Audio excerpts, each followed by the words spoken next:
Nutrition is not medicine's rival, it is medicine's silent partner. When we think of healing, most of us imagine pills, injections, or hospital visits. We picture white coats, advanced machines, and chemical compounds designed to fight disease. But beneath this visible world of medicine, there is a quieter force at work, one that operates in the kitchen, at the dining table, and in the humble choices we make every single day. This force is nutrition, and it does not compete with medicine. Instead, it supports, enhances, and often makes medicine's work possible. The human body is not simply a collection of organs and tissues, it is a living system in constant conversation with what we feed it. Every bite we take sends instructions to heal, to grow, to repair, or, in some cases, to deteriorate. Medicine can intervene when something goes wrong, but nutrition determines, more often than we realize, whether things go wrong in the first place. It builds the raw materials our cells require, fuels our immune defenses, and supplies the antioxidants, amino acids, and minerals that quietly keep disease at bay. Without the foundation that proper nutrition lays, even the most advanced medical treatments can only do so much. Think of it like constructing a building. Medicine can be compared to the skilled workers who arrive to fix a damaged wall or repair a broken window. But nutrition is the quality of the bricks and mortar that went into the building in the first place. If the materials are weak, the repairs will never last. You can keep sending workers to patch up problems, but the structure will continue to crumble if its foundation is poor. Nutrition strengthens that foundation long before a crisis arrives. In many cases, medicine treats symptoms or halts disease progression, while nutrition addresses the roots. For example, a doctor may prescribe medication to lower blood pressure, but it is nutrition, the reduction of excess salt, the increase in potassium-rich fruits and vegetables, that allows those numbers to stabilize naturally over time. Medicine can lower cholesterol, but nutrition determines whether your arteries stay clear in the years ahead. Even in recovery from surgery, medicine may prevent infection and manage pain, yet nutrition provides the protein to rebuild tissue, the vitamin C to knit collagen, and the zinc to close wounds faster. There is a reason many chronic diseases have dietary connections. Type 2 diabetes, heart disease, osteoporosis, and even some neurological disorders have strong links to the food patterns we follow. In these cases, medicine can buy time and relieve symptoms, but without nutritional change, it is like bailing water from a leaking boat without sealing the holes. The leaks keep coming, and the effort never ends. Nutrition is what seals those holes. It addresses the source of the problem and works continuously, quietly, without the drama of a prescription pad. This is not to diminish the value of medicine. In emergencies, infections, and acute conditions, modern medicine is nothing short of miraculous. It saves lives daily. But the truth is, much of the burden placed on medical systems could be lightened if nutrition were treated with the same urgency and respect. A body that has been nourished well for decades often needs less medical intervention late in life. The bones are stronger, the immune system more resilient, the circulation more efficient, and the mind sharper. It is no coincidence that the healthiest elderly populations in the world are often those whose diets are built around whole, unprocessed foods. The partnership between medicine and nutrition is most powerful when they work in harmony. Medicine can be the hero in moments of crisis, but nutrition is the guardian that prevents many crises from ever arising. It is not about choosing one over the other. It is about understanding that a doctor's prescription and a balanced plate of food are not separate languages. They are two voices speaking to the same body. When one is ignored, the other must work harder. When both are respected, the results are not just the absence of illness, but the presence of vitality. In this way, nutrition is like the silent partner in a business, the one who invests steadily in the background, ensuring stability and growth, while the active partner, medicine, handles the visible day-to-day challenges. Without the silent partner's steady contributions, the business might survive for a while, but it will always be in crisis mode, scrambling to fix problems rather than building something strong and lasting. The silent partner does not demand attention, but its influence is undeniable. That is why the wisest path is not to treat nutrition as an afterthought once sickness strikes, but as an everyday act of prevention and support, the unseen ally of every medical success. Collagen is the body's scaffolding. Without it, the structure weakens. It is not just a substance hidden beneath the skin or tucked away in joints. It is the very framework upon which our body's strength and resilience are built, from the smooth stretch of skin to the flexibility of tendons. From the strength of bones to the cushioning in joints, collagen holds everything in place. Without it, the body is like a building without a sturdy frame. It may stand for a while, but it will slowly sag, crack, and crumble under its own weight. Collagen is the most abundant protein in the human body, making up nearly a third of all the protein we have. Or uncoordinated, it acts as connective thread woven through muscles, ligaments, cartilage, skin, and even blood vessels. It is this network of fibers that keeps our skin firm, our joints flexible, and our organs secure in their positions. When we are young, the collagen production is high, and the scaffolding is strong and elastic. That is why children heal so quickly from injuries, why their skin bounces back effortlessly, and why their joints move without stiffness. As the years pass, however, collagen production naturally slows, and the scaffolding begins to lose its tautness. When collagen levels decline, the changes are not just cosmetic. Wrinkles and sagging skin may be the most visible signs, but the deeper, invisible effects are far more significant. Weak collagen means cartilage in the joints begins to thin, leading to stiffness, pain, and reduced mobility. Ligaments and tendons lose their flexibility, making injuries more likely. Bones, which rely on collagen for their tensile strength, become more brittle, increasing the risk of fractures. Even blood vessels, which depend on collagen for structure, can lose elasticity, affecting circulation and putting strain on the heart. The nervous system can also feel the impact. Collagen supports the myelin sheath, the protective layer around nerves, and contributes to healthy nerve function. When collagen weakens, nerve compression or irritation can become more likely, leading to sensations like tingling hands, numbness, or weakness in the legs. This is why low collagen is not just a matter of beauty, but of fundamental physical function. The scaffolding does not merely hold the body's shape, it keeps its systems running smoothly. Lifestyle choices play a huge role in how strong or weak this scaffolding remains. A diet low in protein, vitamin C, zinc, and copper robs the body of the building blocks it needs to make collagen. Excessive sugar and processed foods can damage existing collagen by promoting inflammation and glycation, a process that stiffens and weakens the fibers.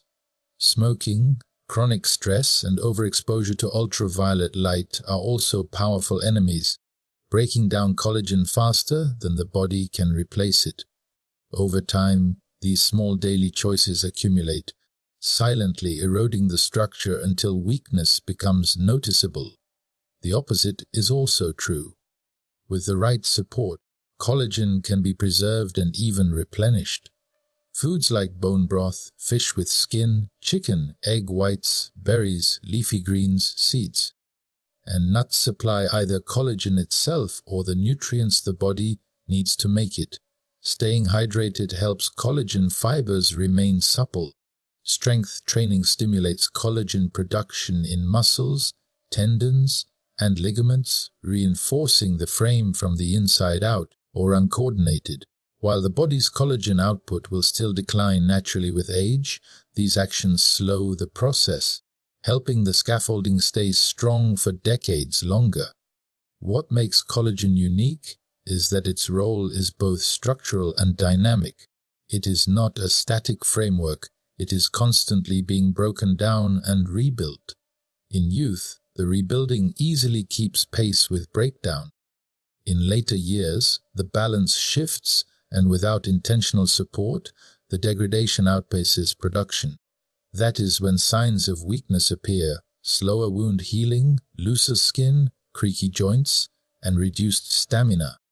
Recognizing this shift early and taking action can mean the difference between a body that remains capable and one that struggles under its own weight. To understand collagen is to understand that strength is not just about muscles or willpower. It is about the integrity of the unseen network that holds everything together. Without it, the body is vulnerable, no matter how strong it may appear on the outside. With it, the body remains agile, supported, and ready to meet the demands of daily life. Collagen is the hidden architecture of our physical existence, and like any structure, it must be maintained, protected, and renewed if we want it to stand the test of time. Small, consistent choices today decide whether we walk strong tomorrow. Strength in the future is not built in a single day, nor is weakness the result of a single mistake. The body we live in years from now will be the result of thousands of small decisions. The food we choose, the movements we make, the rest we allow ourselves, and even the thoughts we entertain. Every sip of water, every stretch, every balanced meal, and every avoided harmful habit is like a brick laid in the foundation of our future mobility and independence. These choices rarely feel monumental in the moment, but they accumulate quietly, shaping the path we will walk, or struggle to walk, in the years ahead. The way the body ages is often misunderstood. Most people believe that sudden weakness or loss of mobility comes without warning, as if one day the legs simply give out or the hands lose their grip. In truth, these changes happen slowly, almost imperceptibly, over time. The cartilage in the joints thins by a fraction, muscles lose a little strength, bones shed a small percentage of density, and the nervous system becomes slightly less efficient. Alone, each change feels too small to notice. Together, over years, they can mean the difference between walking up a flight of stairs without a second thought or needing assistance for even short distances. That is why the smallest choices we make today, choices that seem almost irrelevant, are the ones that will decide how well we move tomorrow. Nutrition is one of the clearest examples of this principle. Choosing to eat a handful of nuts instead of a packet of chips may seem inconsequential on a single afternoon, but that choice supports the body with healthy fats, protein, and micronutrients that repair tissues, feed the brain, and maintain collagen. Over time, hundreds of such small nutritional victories result in stronger bones, healthier joints, and more resilient muscles. On the other hand, repeated indulgence in processed, nutrient-poor foods may feel harmless in the moment, but it sets the stage for inflammation, bone loss, muscle breakdown, and reduced circulation years later. The effect is not immediate, which is why so many people ignore it. Until they can no longer ignore it, movement follows the same rule. A 5-minute walk after lunch may not burn many calories or seem like a workout, but it encourages circulation, keeps the joints lubricated, and maintains the habit of physical activity. Choosing to take the stairs instead of the elevator, stretching in the morning, or doing a few bodyweight exercises before bed may feel too small to matter. Yet these moments train the muscles, keep the joints mobile, and signal to the body that strength is needed. Without such regular signals, the body adapts to inactivity, reducing muscle fibers, stiffening connective tissues, and making future activity harder. It is the principle of use it or lose it. Only in the long run, the difference between using and losing is determined by these quiet, repeated actions. Even rest and recovery are shaped by small decisions. Going to bed 30 minutes earlier, turning off devices to allow deeper sleep, or pausing during the day to breathe deeply and release tension may not feel dramatic, but they allow the body to repair itself. Muscles grow stronger not during exercise, but during rest. Joints recover overnight. The immune system recharges while we sleep. Skipping rest repeatedly or living in a constant state of stress forces the body to operate on partial capacity, and over the years, this depletion becomes visible in every step we take. It is also important to remember that the mind plays a role in whether we walk strong tomorrow. Choosing to maintain a hopeful, proactive outlook can influence the willingness to make these small, healthy decisions day after day. If we believe our future strength is beyond our control, we are less likely to invest in it. But if we accept that the body we will have in 10 or 20 years depends largely on what we do now, every small choice takes on weight and meaning. Drinking water instead of soda becomes an act of building. Doing gentle stretches on stiff mornings becomes an act of prevention. Choosing a nutrient-dense snack over a sugary one becomes an act of protection. The beauty of this truth is that it offers hope at any stage of life. It does not matter whether someone is 25 or 75. The body responds to consistent, small efforts. A person who begins walking daily, adding more vegetables to meals, and practicing basic strength exercises in their later years can still notice profound improvements. The gains may be slower than in youth, but they are real and they can transform daily living. This is why the notion that it is too late is often more damaging than physical decline itself. Every day, no matter our age, we are making deposits or withdrawals from our future mobility account. The sum total will decide whether we stride forward with confidence or face the frustration of limitation. In the end, our future strength is not secured by grand gestures, but by the steady, quiet discipline of caring for the body each day. Collagen forms the scaffolding that holds us upright, protects our joints, supports our nerves, and keeps our movements fluid. Without it, the body weakens, but with it, we maintain the structure that allows us to live fully and independently. Nutrition, far from being separate from medicine, works hand in hand with it, providing the raw materials for healing, repair, and prevention long before illness arrives. The choices we make, what we eat, how we move, how we rest, may seem small in the moment, but they are the seeds of tomorrow's mobility, stability, and vitality. If we nourish our bodies with collagen-rich foods, give them the activity they need, and protect them from habits that erode their strength, we do more than prevent tingling hands or weak legs. We safeguard the freedom to move, to work, to embrace, and to enjoy life. The years ahead will not be shaped by chance alone. They will be shaped by what we do today. So let every snack, every step, and every mindful choice be an investment in the strength we want to keep.